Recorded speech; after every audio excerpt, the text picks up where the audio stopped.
Hey, welcome to the Real Exchange. Today we have uh, a special guest. Tell us your name. My name is Damien Carlos. I'm 19 years old. Come from Prohin community of the Strukdal district on the Tohono Nation. Nice, cool, nice, cool.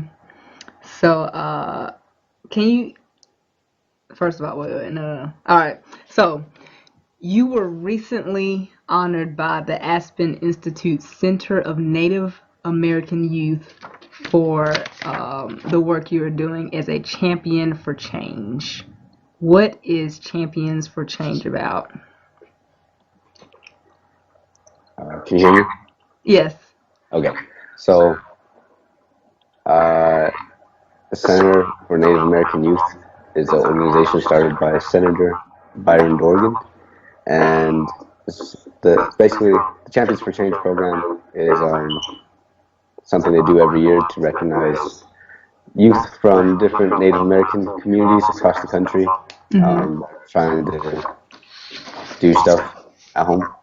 Okay. And so I was chosen this year to be part of this year's class, Champions for Change.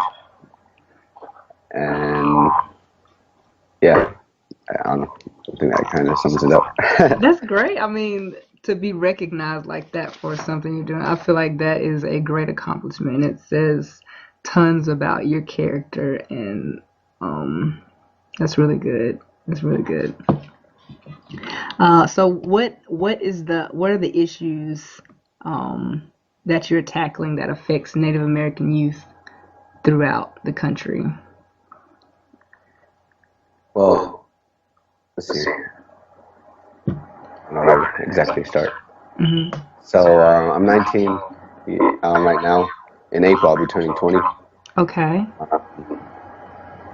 I lived in Tucson for a couple years when I was like 14, and I went to middle school and a little bit of the beginning of high school out there, and uh, I grew up with my family dealing with stuff like alcoholism, and that kind of messes with the kid's mind. Hmm. And when I was 15, I ended up moving back onto the reservation here Hmm. and started going to school out here. And I met people that just asked me if I wanted to take part in some ceremonies happening out here. Hmm. And growing up, I never really learned much about cultural stuff. So the opportunity presented itself, and I took it like no hesitation. Like I've always wanted to learn. I just never really knew where to go. Yeah. So I was like 15, and yeah, that first thing I ever did, the burial ceremony, it really changed me. Mm. um, Ever since that day, I just decided to go all in, trying to learn as much as I can. Language, songs, stories, ceremonies, and a couple, I met a bunch of my friends through stuff like that. Hmm. Okay. And, taking part of that kind of stuff, I met a lot of elders, and they're always really happy to see young people out Hmm. there doing stuff like that. Because, yeah, there's not much young people out there like my age, the kids are doing it. Right. And, that's because our people have kind of forgotten the ways the last 60, 80 years. Okay. And I guess we recognize that our language and our culture is in danger of being forgotten. Mm. But that's what we're trying to help out with. So I started this group in my district called the Eorgum Youth Alliance. Eorgum means it's a name for one of the mountains we live by, Kit Peak. It's pretty Mhm. famous in the astrology world. There's the observatory on there. Oh, sweet. Yeah, so that's Eorgum Kit Peak. and there's 9 of us right now, all between 13 to, well, me, 20 years old. Yeah. Yeah, there's 9 of us, and we've hosted storytelling nights, an all-night goodie, which is like an all-night singing event. Oh wow.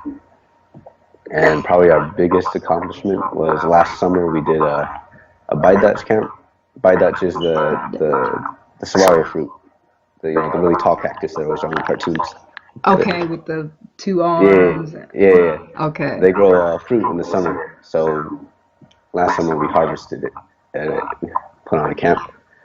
And yeah, we've been doing stuff within the community too. Like we had a couple movie nights.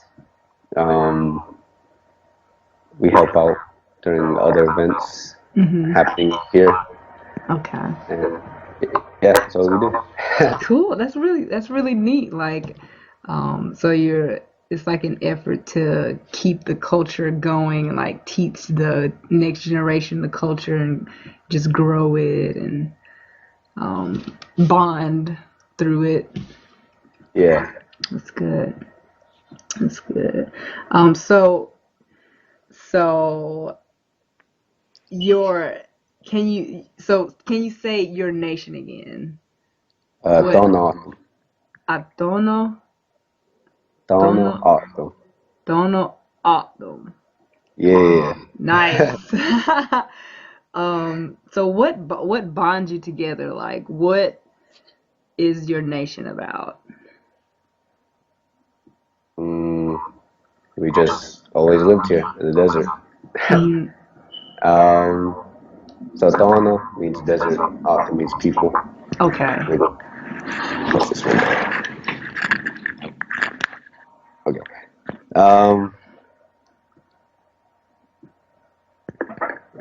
Like learning about Native American history, you'll hear about a lot of tribes, especially on the East Coast, like actually getting pushed out of their homes and getting their land stolen, and all this crazy stuff. And those same things happen to us, like to an extent. Like we're kind of a unique tribe and kind of lucky. They talk about the Spaniards coming through the desert, and they found us, but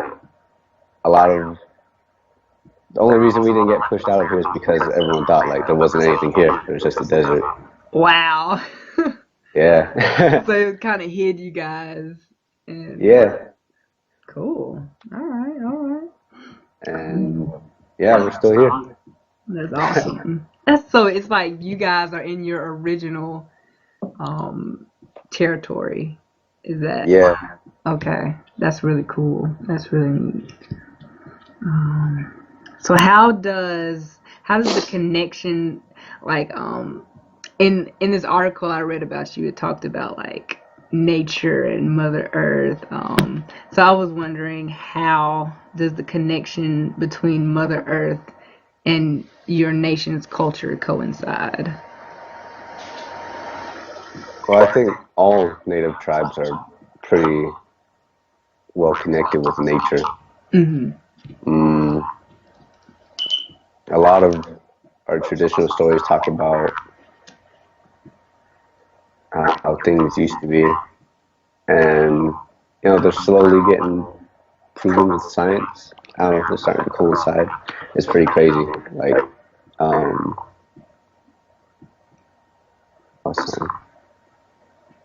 don't know. Like the stories always talk about how we used to talk to the animals, and I think that just means like we used to pay attention. We used to see what they do, like during different times of the year, different times of the day, because we're just outside all the time. And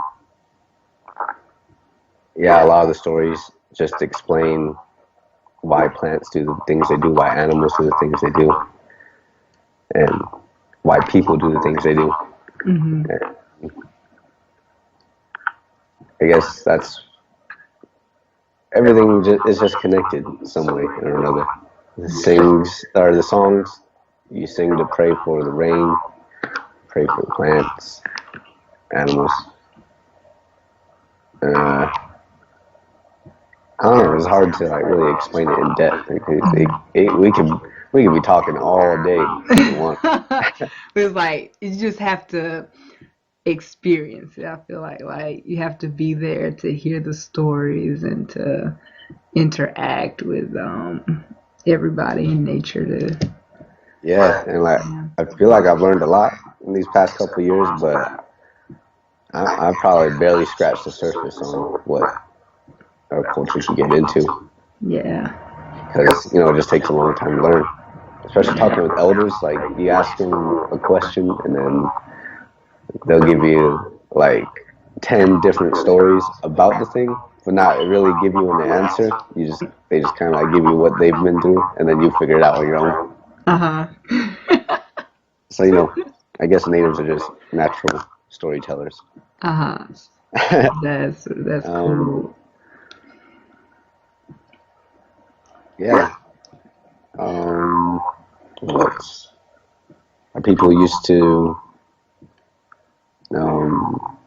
be really good at agriculture. My village is called Crowhang because a long time ago, I guess there's an old man.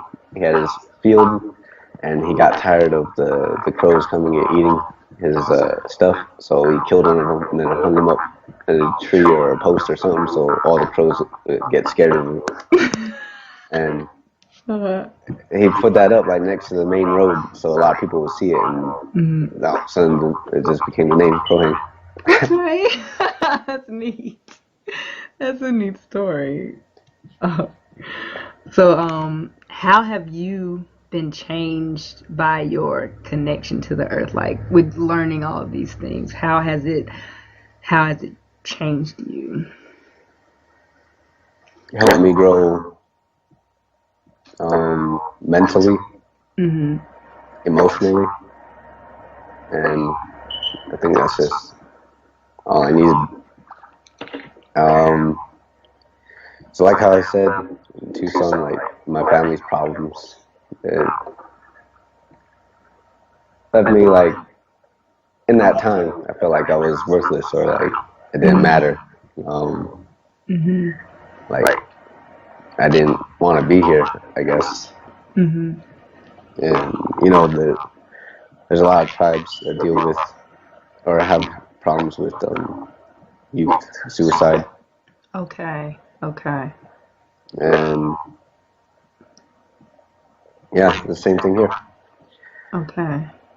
There's just a lot of kids that feel like they're alone. And yeah, so I was one of them. But I don't know, I guess a lucky one. Every time I felt like I didn't want to be here, I just thought about my little brother and my two little sisters. I'm the oldest. Okay. So like, if I'm not here, then who's gonna take care of them? So that was like, for a while, they're probably like the only reason I stayed around. Wow.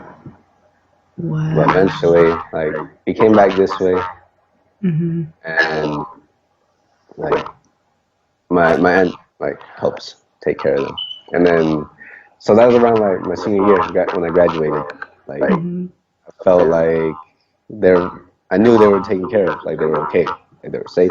And then that's when I realized like I never really thought about what I want to do. So these past 2 years, it's just been me trying to figure that out. Okay, hey, that's great. Like, I'm so glad that you decided that life was worth living because you have infinite purpose and the world needs you. Like, you wouldn't be here having this conversation with me right now. Like, Yeah. think about that. So, like, in the meantime, like, at the same time, I started learning culture, and then that's, there's a lot of lessons to be learned in the stories and actually being out there and just doing the work. Going to collect whatever we need. Like, for Baidash camp, we make this thing called a koiput, which is made up of wapai. Wapai means the saguaro cactus ribs. You get a bunch of those, and you tie them all together at the ends to make a really long stick. That's the koi foot, and that's what you use to get the fruit because the cacti are real tall. Mhm. And yeah, last year was my first time ever doing a bite Dutch camp, and like I never picked bite Dutch, I never ate any of it, but we were put on a whole camp, and it was a lot of learning, like on the fly, and it was probably the most stressful thing I ever put myself through, but it was pretty fun. Yeah. So the camp was in June, and then we started collecting stuff around this time, March, Mhm. and yeah, for like those 3 months, we would go out every weekend try to get a couple of the small ribs. Mhm. And what I've learned is like through the culture,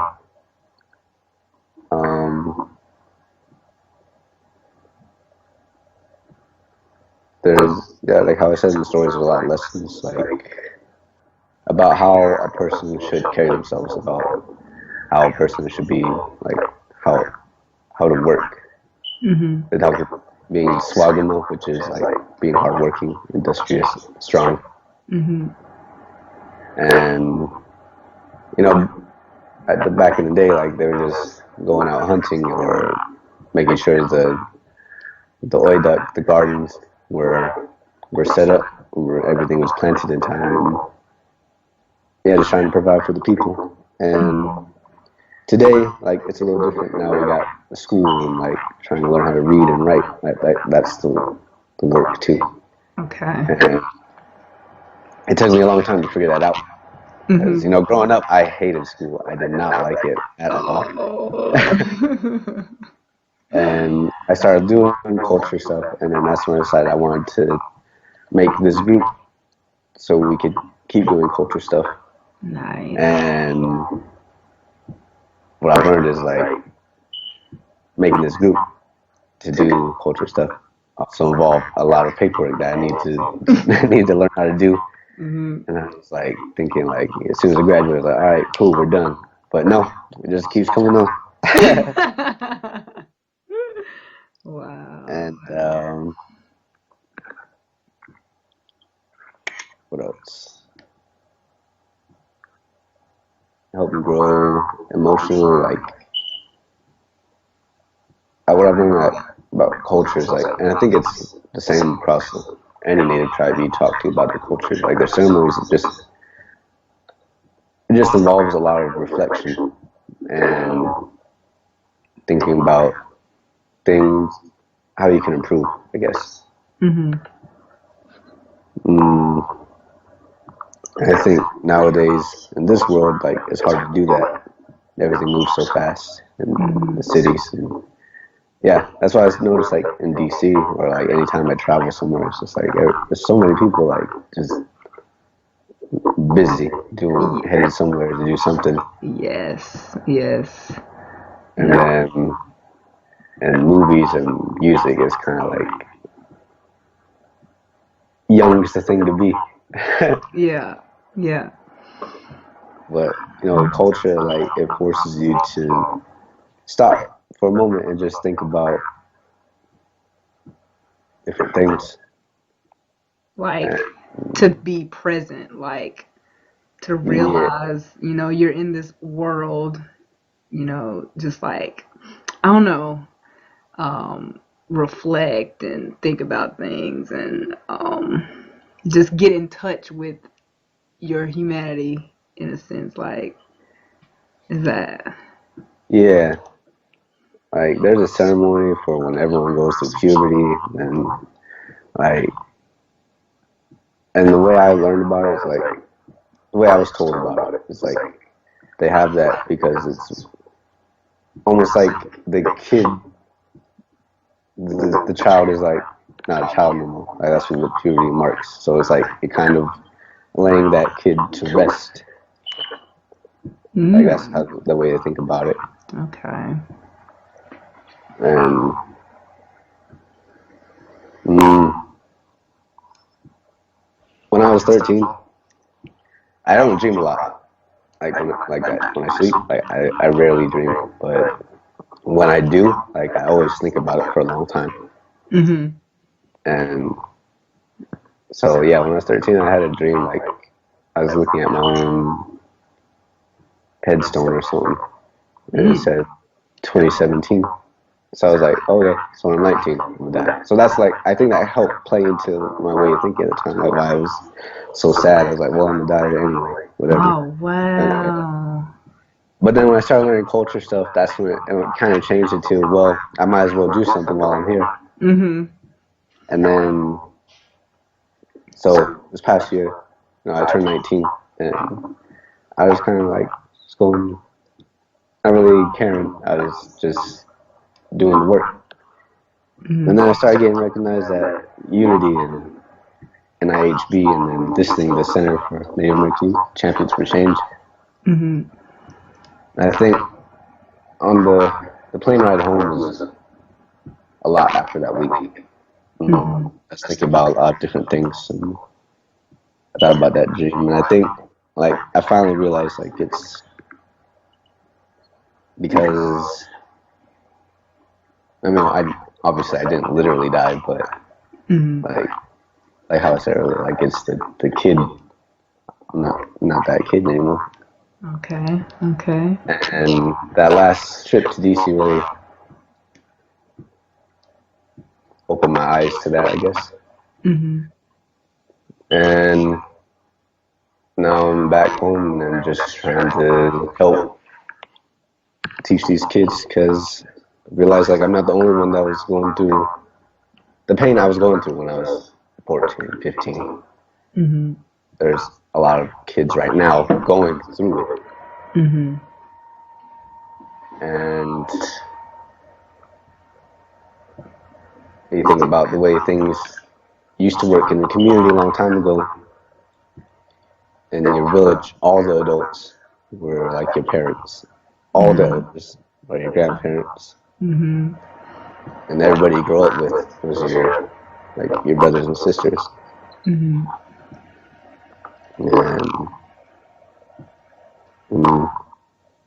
I guess I'm just trying to help bring that back because that's what a kid needs at that time, just to know that Yeah. somebody, They belong. Like yeah, they're important. They have purpose. That yeah. I love what you're doing. Like I want this to be so successful. I mean even for that one person that you help, it's all worth it. yeah. So that's awesome. And you kind of the next question is, what is your passion for working with the youth arise? And you kind of explained that, like, just what they go through because you've been through it too, and you want to help them out, encourage them, and help them to want to live. Like, so Yeah. yeah. It's just, it's wild. Never thought I would be doing anything like this when I was 15. Yeah. um, I guess,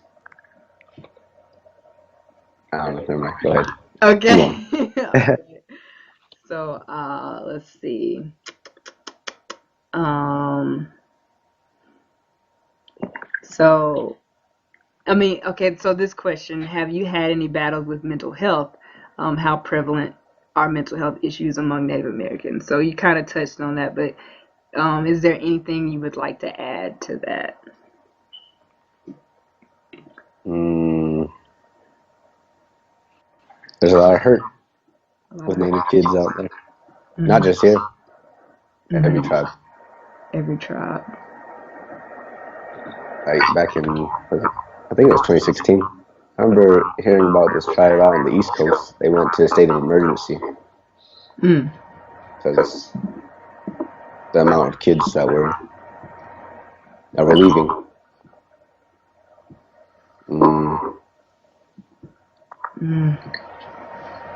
There's a lot of alcoholism just because there's a lot of pain that we don't learn how to deal with. Got you. Got you. And I think that, mental health and all that that's what deals with it. We just need to learn how to handle, like, different things we go through. Right. And that's what culture taught me. Mm-hmm. Taught me that, yeah, there's always going to be problems, Mm-hmm. but, you know, it's being able to be strong enough to get through it without panicking. That's what culture teaches you, I guess. Yes, yes. Yeah, 'cause there's plenty of opportunity to panic and think, "Oh my goodness, I don't know what's going on with my life," like, and just lose it. And but there's always a way to deal with something. Like, there's always a way. Just dealing with it in a healthy way is important. Okay. So, what do you feel is your place in America? In America, hmm, hmm. Right now, um,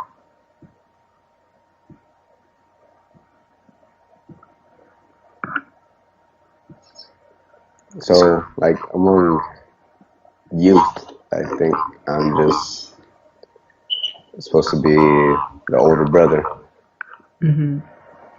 that kids know. Like, I know you're having a crappy time right now, but you know you'll get through it. Yeah. Just keep going. I was there. I've been through it. I know it Mm-hmm. sucks, but it'll be all right. So, I don't. You can answer this or not answer this, but like, what are some of the, like, what is it that,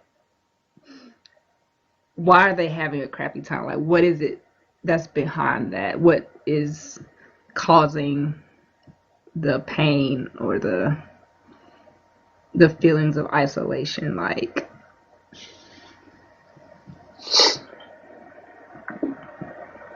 If you get to start learning about Native American history, you'll see that there's a couple hundred years worth of pain that is still felt today. mm-hmm. They call it like the termination eras and assimilation. Mm-hmm. And yeah, basically tried to kill us, and then when that didn't work, tried to make us one of them through boarding schools. Mm-hmm. You'll hear about pretty much stealing kids, shipping them off to a boarding school, and then you'll hear the elders that went to those schools talk about getting beat when they tried to speak their own language. Mm-hmm. Like, our people literally had our culture stripped away from us. And I think that plays into like why it's so hard to remember our culture today. Mm-hmm.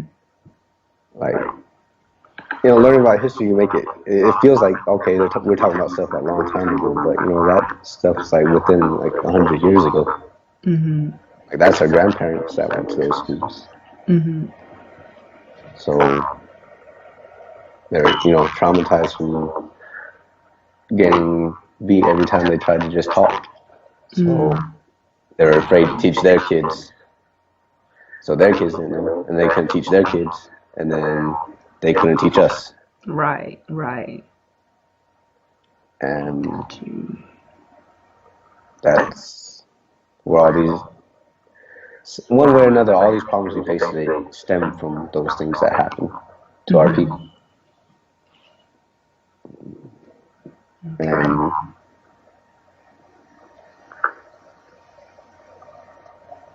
like, you know, we're also like on reservations.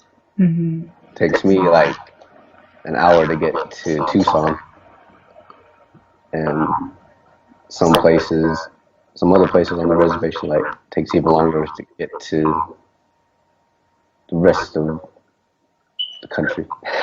Mm-hmm. Yeah, yeah. And there's some kids that like have never left the reservation. Mm-hmm. So, not only like do we feel alone, like emotionally or whatever, like we're literally like miles away from somebody. Yeah. Yeah. Wow. That's tough. That is tough, man. Oh my gosh. So, do you experience any racism? And what kinds of things are considered racism to you?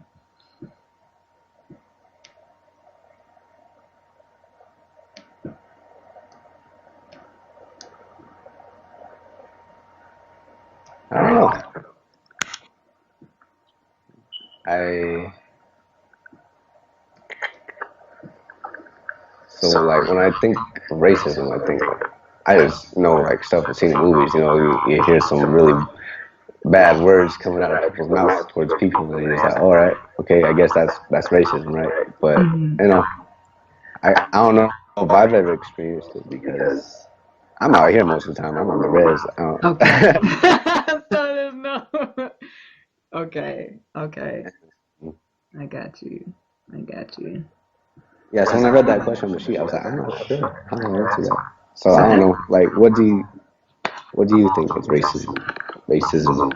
Well, so I guess one experience. I used to work at a retail store. I won't say the name, but so I was a cashier, and there was an older lady that came into the store, and she was ready to check out, but she would not, like, she wouldn't let me check her out. So, and she got this other assistant there to check her out, and the reason was because I was black. Like, she didn't I guess she didn't trust me, or she didn't think that I was worthy enough to do it. So that's something, like, just because of the color of your skin or your culture, someone discounts you, or they don't respect you, or things like that. That's what I consider racism. Okay. Yeah, I've never been through anything like that. Well, that's good. That's good for you. That's really I, good. the only thing I come across is like people just not knowing who, what Native Americans are. Like Hmm. my summer before, wait, the summer between my junior and senior year, I went to this camp in Denver. It's like a music thing. Hmm. Uh, I wanted to learn about like being a producer, like in the music industry. I was Okay. into. And so we went to this camp in Denver for 2 weeks, learning Hmm. about music. And so they roomed us with like random people. It was like kids from all over the country. Hmm. And I was chilling in my room. There's this guy from Texas, and we were all talking. Like there's four of us in that little dorm room together, and we were just talking, and then asking each other where we were from. And then I was like, oh, okay, cool. I'm from Texas. Oh, that's cool. Where are you from? And then I said, I'm from the Tohono Reservation. Then this guy was like, what's that? It's a Native American tribe. Like, what? Yeah, like Native American. And then that's when he told me like he thought that Native Americans died with the Pilgrims. Oh my gosh! Are you serious? Yeah, and Oh, that's like really common. Like, there's a lot of wow. people that don't know natives exist. That's upsetting. That really is. That is really upsetting. Mm, I did not know that was a problem. That, okay. Wow. Yeah. So, do you have anything to add to that, or that's crazy? That's really crazy. But what are some of the things that you would like the world to know about your nation or Native Americans in general? We still here. Yeah, Uh, yeah. uh, Yeah, pretty much. That's it. We out here. We Not out. every tribe is the same. I got you. I mean, if you want to help Native people do stuff, find the reservation near you. Mhm. I mean, I'm out here in Arizona. Like, that's cool to support me and what my group's doing, but you know, I guarantee you there's a tribe somewhere near you, wherever you are. Yeah. Yeah. Wow. Wow. So, what are some of your hobbies and interests? uh, I used to be really good at guitar. I'm trying to get back into it. Mhm. Um, yeah, I listen to a lot of music. I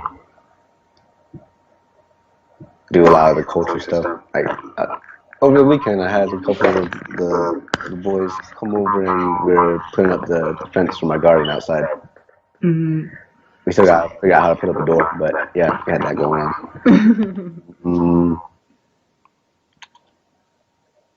Recently, I've been getting into making videos and being artsy or whatever. Okay. Okay. That's good. That's good. Yeah, you know, growing up, I guess I've always been creative, but I just like always told myself I was like, I can't make anything like that. I can't make anything cool. But I started going to classes here at the community college and started doing like had all this software stuff like open for us to use, and I started messing with it. And I got really into it. So I'm getting into making stuff. Okay. I would like to see. I would like to see some of this. Like when you want to share it. You know, that would be Me cool. and my friends got this page on Facebook. It's called Tohono. We got memes and one video on there. I'm gonna have to ask you for that link so I can put it in the description. All right. Cool. So what are your goals for the future? Me and my friends always talk about like culture stuff. One thing to talk about like when we're old, like today, if you talk to old folks about culture, they'll say like, "Oh yeah, we used to do all this stuff. This is how it used to be a long time ago," and then they kind of get sad for a second, like, "Oh, you know, it's not like that." So when I'm old, when kids are asking me about culture, I'm gonna be like, "Yeah, you guys are lucky to have all this stuff out here. When I was young, it wasn't like this." So we can get mad at kids when they're not doing stuff right. Yeah. The cycle continues. Cool. And how can people support your efforts or follow your progress? We got a page on Facebook, Yoga Music Events. We post stuff on there, like flyers for our events and yeah, stuff about our group, Okay. what we do. That's all on that Facebook page. Okay. Right now, it's not a lot on there, but we're trying to step up the social media game. Hey, I got you. I got you. What else? I think that's about it. That's all we have, really. Okay. Okay. And you said like if people just go to your local reservation if you want to help out too, like if you there's something. Okay. Okay. There's this thing called Unity, the United National Intertribal Youth. It's this national organization. So like here we have the Dawn Optim Nation Youth Council. They get youth to represent each of the 11 tribes here. 11 districts on the res. And a lot of different tribes have one for their tribe as well, youth councils. So this Unity organization helps. They host a national conference every year. This year it's in San Diego. And yeah, all these youth councils come and get to meet people from different reservations. So I don't know, you could, if you want to find a youth group near you, you can hit up the Unity organization, and they should be able to let you know where all these cool kids are. Oh, all right, all right. So our last segment of questions. I was like, I was like researching you, and I came across this article. I think it was about you, like, and it mentioned something about you may have wanted to run a radio station. Like, was that ever one of your goals? Yeah. Okay, okay. I, yeah, I'm really into music. Hmm. Um, especially like when I was in, let's see, around middle school is when I really started getting into music. I think that's same with everyone. Like that's when you start getting your personality. You actually start becoming a person. That's when you get into your music. Hmm. um, so my parents had like these. I forget how many, but they had all these different like really thick CD books all filled up, and I would go through it. Hmm. So I remember the first CD I found in my dad's collection, like I really liked, was that Wu-Tang Clan music tape.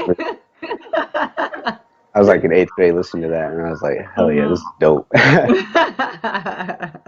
So I was just listening to all my dad's old CDs, like I don't know, Tribe Called Quest, and Hmm. Craig Mack, and R.I.P. Craig Mack. Hmm.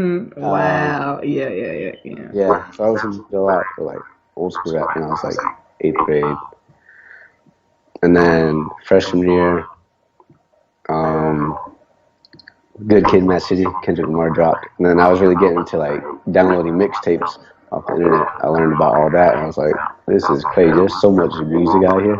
Yeah. um, and then I moved to the reservation, and then like it's pretty funny. Like in the cities, like everyone's like into like what's popular, I guess. But Hmm. the reservation is like real secluded, so like I don't know, you get people listening to all kinds of different stuff, like whatever they find. Like it's pretty cool. You Hmm. got people listening to all kinds of rap, or got people listening to rock, metal. You got all these, but we all chill together and like mix it all together. So everyone down here is like into everything in some way. It's pretty funny. That's I like it. cool. But That's cool. yeah, when I moved this way, I started really getting into rock, and yeah, my friends are showing. I asked my friends to show me like rock music because I didn't know anything about rock. Hmm. But now I'm like really into it. I'm like going to shows and jumping into the mosh pits. Yeah. Wow, that's And cool. yeah, so I've always like I was really into getting the aux cord whenever we go somewhere. Hmm. Show somebody dope stuff. That's awesome. That's cool. You sound like me and my cousins. Like when we go on road trips, we're like fighting over who gets control of the aux cord because we want to let you listen to this, or that's cool. Yeah. Um, so what are your top 5 music artists, and top 5 songs on your playlist that you listen Oh man. to? So number one definitely have to be Kid Cudi, Hmm. uh, Kendrick Lamar. Okay, okay. Um, top five. There's this band called Beartooth. Hmm. Okay, so that's three. I need two more. Yeah, two more, two more.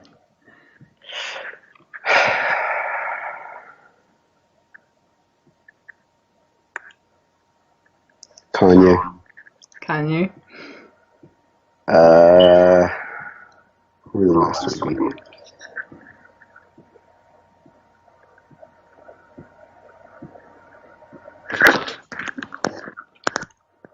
there's the other band called Being as an Ocean. Say it again. Being as an Ocean. Being as an Ocean. Yeah. Okay. So yeah. This.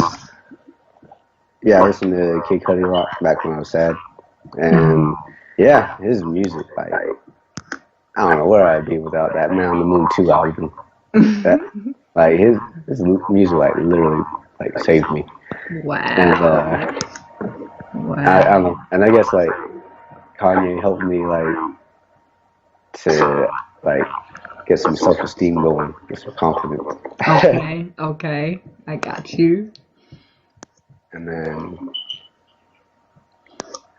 no, that Good Kid, Mad City, like, came out when I was 14, and on the way back from DC a couple weeks ago, that one of those songs, like, I usually have my phone on shuffle, and then I was just listening to music, and then one of the songs from that album came up, and I decided to listen to the whole album. And so listening to it again at 19, especially coming back from there, like, it really, I don't know, it felt like I was listening to it all over again. Even though, like, back in my freshman year, I was bumping it, like, a lot. Like, I even, where's that?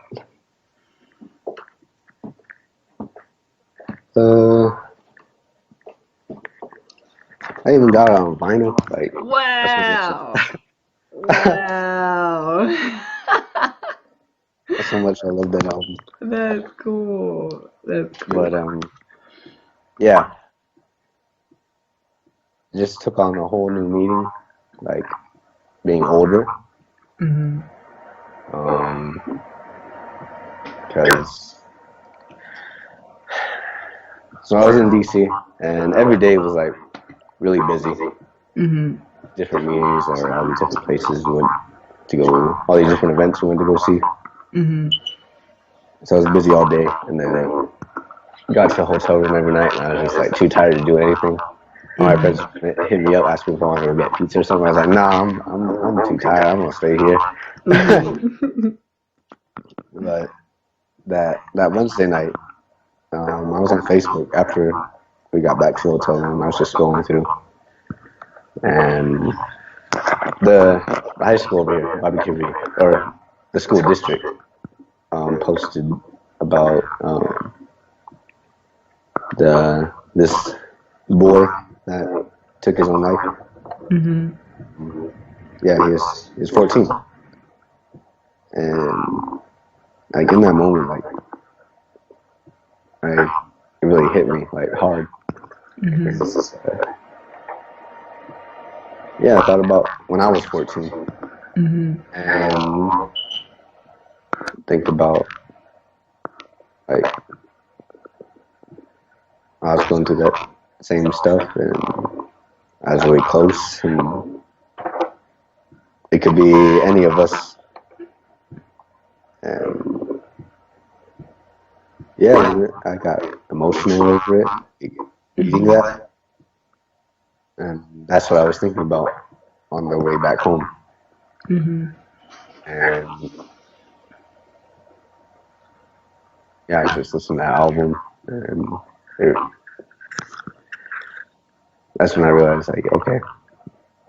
That's when I had that realization about, like, what I'm supposed to do, like, the older brother stuff. It all came to me, like, on that flight. Wow.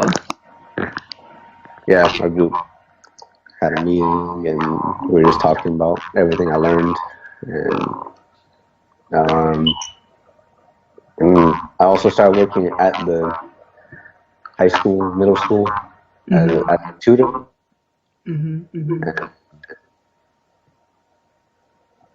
Yeah, I'm just trying to give that same information to the middle schoolers that I work with. Cool. Last question. What are your top 5 songs? So you've named your top 5 artists. Now we want to know your top 5 jams. Top five. Creepers by Kid Cudi. That one's probably my number one, like, all time.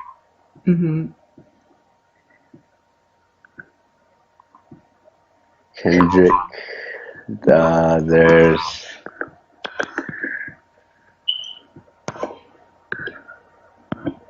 I'm trying to just pick one song from each of the artists I named. Okay. Do it. Kendrick. Hold on. I gotta see. I gotta go through it. All right. I don't know which album to pick. Good Kid, Mad City, Dan, Defend the Butterfly. I guess from Kendrick, I'll go with How Much a Dollar Cost. Okay. Beartooth. There's a song called In Between. Okay. Being as an Ocean. Got Humble Servant Am I. Okay. Oh man, Kanye.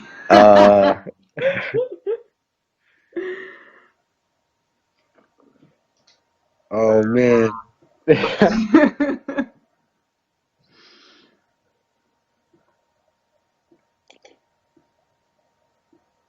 Lost in the World by Kanye. Cool. I did it. Did it. High five through the camera. Wow. Thank you so much. Like, I feel so enlightened by you sharing your experience and your story with us. It's been, yeah, I was like, don't cry on camera. But yes, I'm so glad you shared that. Like, that's brave. You're brave. But yeah, that's it. Thank you so much.